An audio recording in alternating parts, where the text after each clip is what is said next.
Hello guys, Aturas the Lioness, retired teacher enjoying my retirement. Today I visited the Jumba La Mtwana monument, which happens to be in my neighborhood. Guys, do you know what Jumba La Mtwana means? It means the house of slaves. Well, I've decided to take a guide to explain to me on what is going on, as this is my first time to be here. So the voice you hear is for my guide.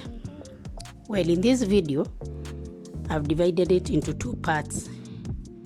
In the first part, we are going to learn about the Swahili culture and their economics.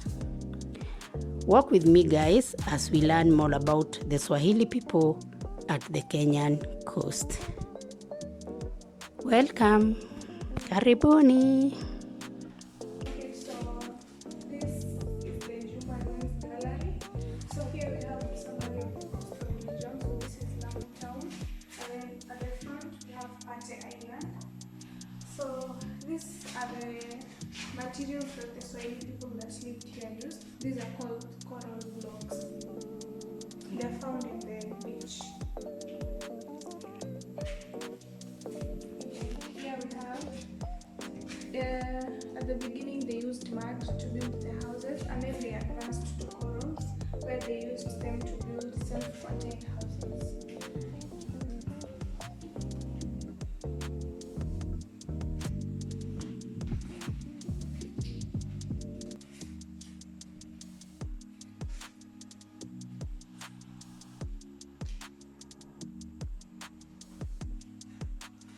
So this is an example of the entrance to Lamu Town.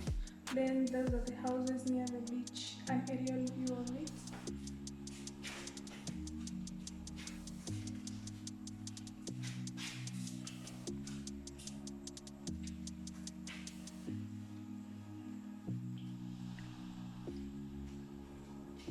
Then this is Pate Island.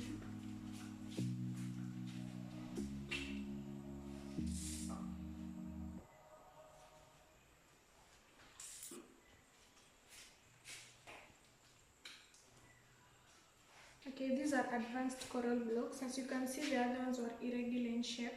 These ones are shaped a certain way. Then those are the mangrove beams. They were used to make roofs like the Swahili people.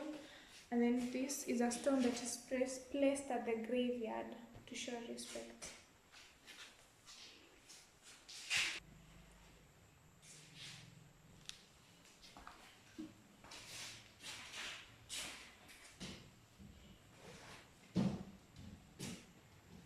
And then here we have examples of the Swahili men.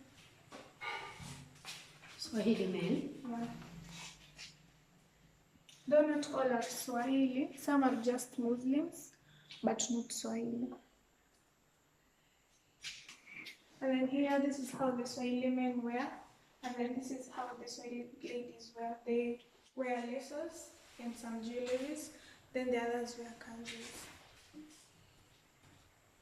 And then these pots are used to store water. It keeps the water cool.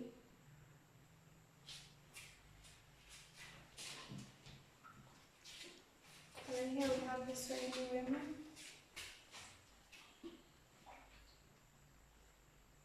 So all of them are Muslims. Some are Swahili, some are not.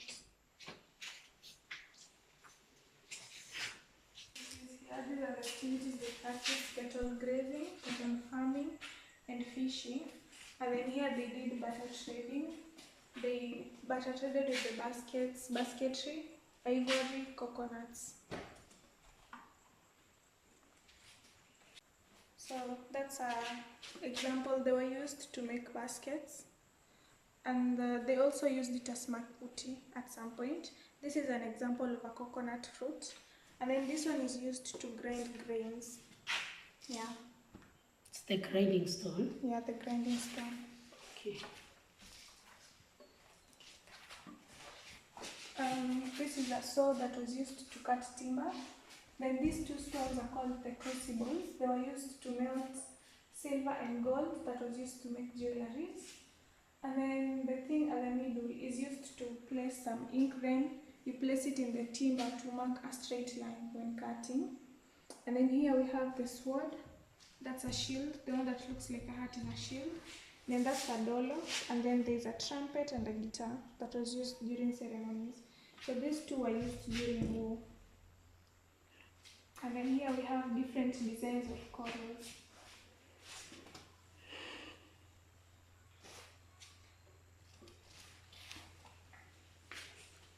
So these are the equipments they traded with. This is just a random place.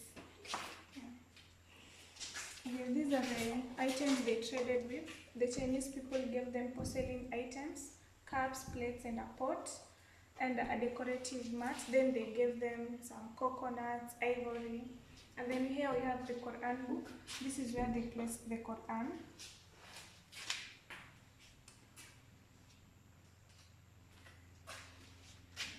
They had variety of necklaces depending on the design, and then to be specific, the one at the end was like an irizi. It protected the people from bad omen. Yeah, these are the ones for decorations. Where was it worn? Where? Here. On the neck? Yeah. On the neck, huh? Not on the waist. Yeah. Then these are the anklets. This is a ring, earrings. Then this is like a safe, like a small safe.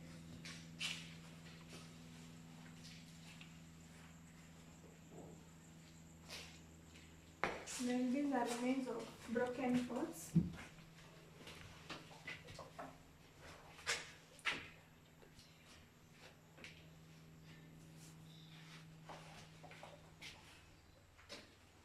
They used some of the pots to cook. What material did they make the pots with? Clay? Yeah. Okay. So the Swahili people didn't have fishing strips, so they used cactus to fish. So when you cut a part of the cactus, there's a fluid that comes out. Yeah, so the fluid, yeah, it's milkish. It's poisonous to the fish, so it acts as glue. It goes inside the gills and blocks the fish from breathing. It dies, it floats, then they harvest the fish.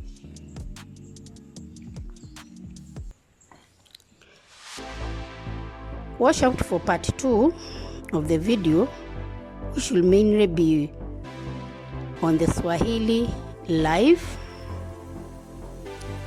how they worshipped, and how they built their houses. And as always, remember to subscribe, like, and share. Thank you guys. See you in the next video.